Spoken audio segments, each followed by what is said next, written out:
This is Six Flags America and why we do not visit our home park. Hey guys, this is Maria from G4 Central and we are going to start off this video with a Six Flags company brief history. So the very first Six Flags amusement park was opened in 1961. The park still stands today, and that is Six Flags Over Texas, opened by Angus Wynn. Wynn wanted the public to have these parks accessible to everyone by placing them close to where people lived and by opening multiple locations. The Six Flags Company currently has 27 theme parks and water parks operating. The company also holds licensing for DC Comics and Warner Brothers characters to be featured in their parks. Six Flags America is located in Bowie, Maryland. The Six Flags Corporation bought out the already fully functioning amusement park in 1998. The park has had several different names over the past 40 years. In 1974, the original park opened as Largo Wildlife Preserve. It was a drive-through safari. The park eventually lost funding from Powerhouse Network ABC, then closed altogether in 1977. They later reopened in 1979 with train tours, a petting zoo, and animal shows. The park was sold and then reopened in 1982 as Wild World. Wild World still had the drive-through safari, added some new rides, and added a water park. After the 1983 season, the animals were sold and some of the rides were put in storage, leaving the park mainly with water attractions. Due to the seasonal weather changes in the area, park attendance went down in the winter months. In 1985, most of the rides came back out of storage and the park purchased its first major wooden roller coaster, the Wild One. Wild World continued to add rides to the park and revamped the midways. The last year the park remained open as Wild World was 1991. This also was my first time ever visiting the park myself when I was 3 years old. I remember seeing the rides, but I remember mainly being at the pool. I remember crying because I couldn't swim with my older cousins in the deeper water because I had to stay in the baby pool.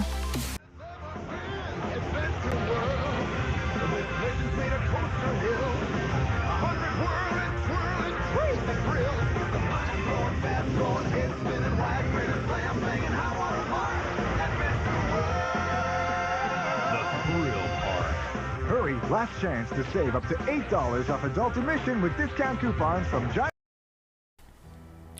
In 1992, the park was sold again. The park later reopened as Adventure World.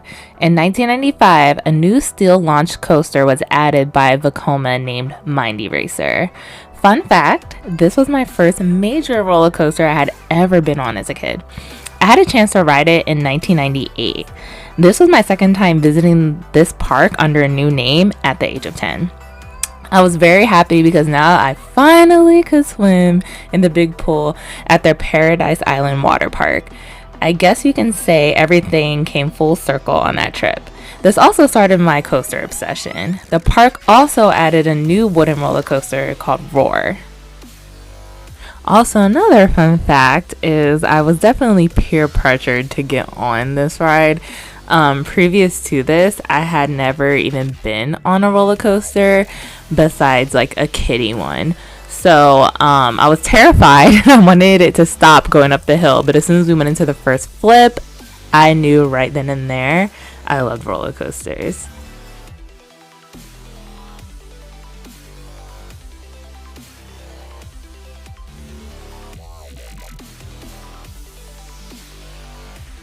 The following year, the park was sold again. In 1999, it became Six Flags America. The town that worked so hard, there was just no time for play.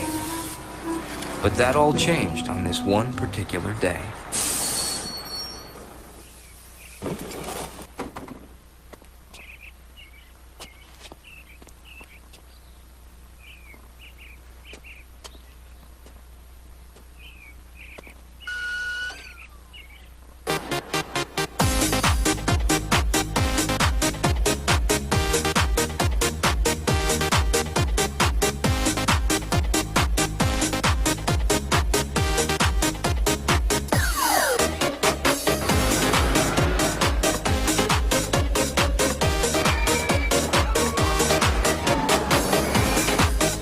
There's a time for work, and there's a time for play. I actually remember this commercial coming on TV, and my family and I yet again made another trip to the park.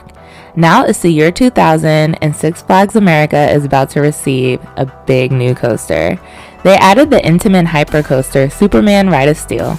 This was my first 200-foot roller coaster. In addition, they also added a new Gotham City section of the park, which also included Batwing, a flying coaster, Two-Face the Flip Side, a boomerang style coaster, and Joker's Jinx, the park's first launched coaster. The park also transformed its Paradise Island water park to Hurricane Harbor to match the other Six Flags properties. I personally say the 2000s era of Six Flags America was the park's best time. From 2010 to present, the park has also added 2 roller coasters, Firebird, previously Apocalypse, and Raging Cajun. They also added improvements to the Hurricane Harbor water park and added some flat rides as well. The park currently has 6 themed areas. They have Main Street 1776. They have a Chesapeake area, which of course is kind of, a native area to Maryland, because they actually have the Chesapeake Bay, of course. So it's a play off of that. They have Looney Tunes Movie Town. They have a Mardi Gras area. I never feel like I say that right. And then a Gotham City area, of course, and Coyote Creek. Now, the main reason I did not elaborate further after 2010 is because I actually have not been to the park since around that time. Yes, I live 30 minutes away, and I have not been there in 10 years. I remember after a while, a lot of new coasters were not being added. In addition, the staff a lot of times were unprofessional while at work. The park has also attracted a lot of young kids who live nearby, and the park has almost become a babysitter for them. The rowdiness, the line cutting, and it's just overall at times not a family-friendly environment. Fight that sent a handful of teenagers to the hospital. And one of those teenagers still in a medically induced coma. Diane Cho live from Six Flags tonight with what's now being done to keep the visitors safe there. Diane. Well, Leon Allison, a spokesperson for Six Flags, tells us they are increasing security in light of what happened here this weekend. But many parents we talked to wanted to know why this wasn't done sooner. This 15-year-old sophomore should be in school today learning. Instead, he's now fighting for his life. He was an innocent bystander. He had nothing to do with the fight. Zena Pierre is a family spokesperson. She says the teen was leaving Six Flags with his friends waiting for a ride outside the theme park on Central Avenue when someone came out of nowhere and punched him in the head.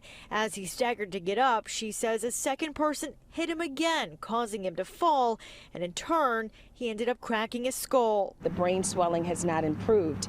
It's continuing to swell. Making matters worse, she says others told her people continued to beat him while he was unconscious. They knew what they wanted to do and how they were going to do it, and they wanted to finish it and make certain that he was not going to get up. It was hundreds. This mother, who didn't want to be identified, says she was there with her kids that night when she saw the large crowds gathering in a stampede of people. It was just chaos. Videos like these later started popping up on social media sites from Saturday night. You can see them fighting, you can see them punching, you can see people falling down. And I was just completely floored at how the situation was actually downplayed. This woman says her 15-year-old nephew was also brutally attacked. Blunt force trauma, concussion, hole in the mouth, 32 stitches. He's very shaken up and he has no idea why he was attacked.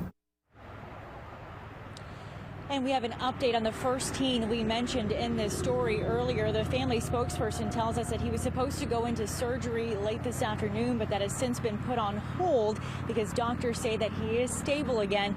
Meanwhile, the spokesperson for Six Flags released another statement today saying in part that, quote, steps are being taken to increase security by working closely with local law enforcement, increasing the number of dedicated security personnel within the park, in the parking lot, as well as along Central Avenue, end quote. quote. We asked how many security Has been a chaotic weekend at Six Flags in Prince George's County. The annual Fright Fest had to shut down early last night after crowds turned violent. We do want to warn you, some of the videos you see are violent to look at. Fox 5's Lindsay Watts here now more with that story. Lindsay. Jacqueline, these videos have been really, really difficult to see because in many of them, we see these young women viciously attacking each other. In another video being shared online, you see people smashing out the windows of parked cars. Take a look.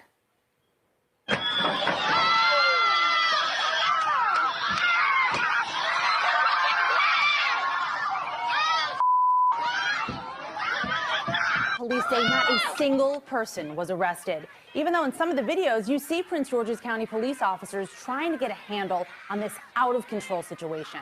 I've talked to some who were there on Saturday night, and they tell me many of these people you see fighting were 14 and 15 years old. They say they don't know what led up to this, especially because it's multiple different fights. Fright Fest was shut down about an hour early as a result of all this.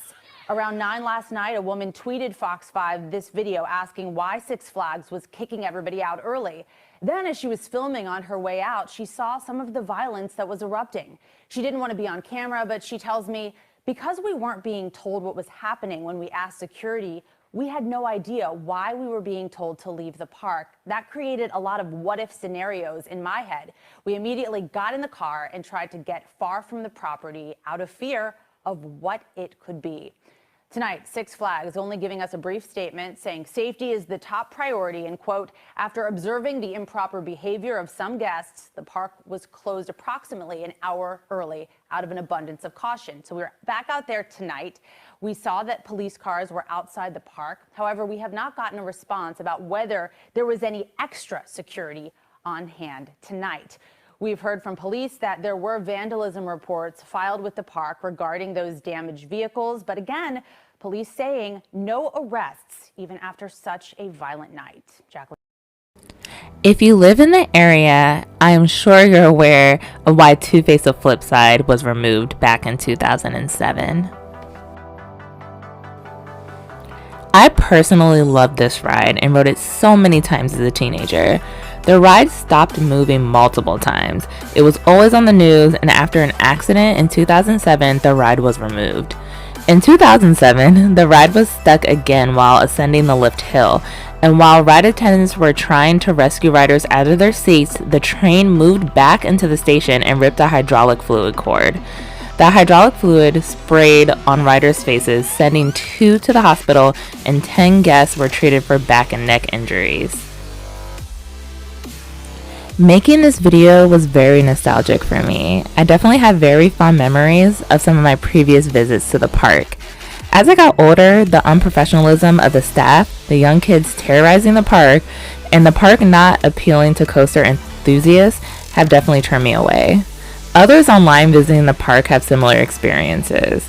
I can drive 3 hours away and visit Six Flags Great America and be in roller coaster enthusiast heaven. With that being said, I think it's time for John and I to make a long overdue trip, and of course we will film it for you guys. If you made it to the end, thank you so much. Don't forget to like, comment, and subscribe, and follow us on Instagram and let us know if you like any more park history videos. Thank you. Bye.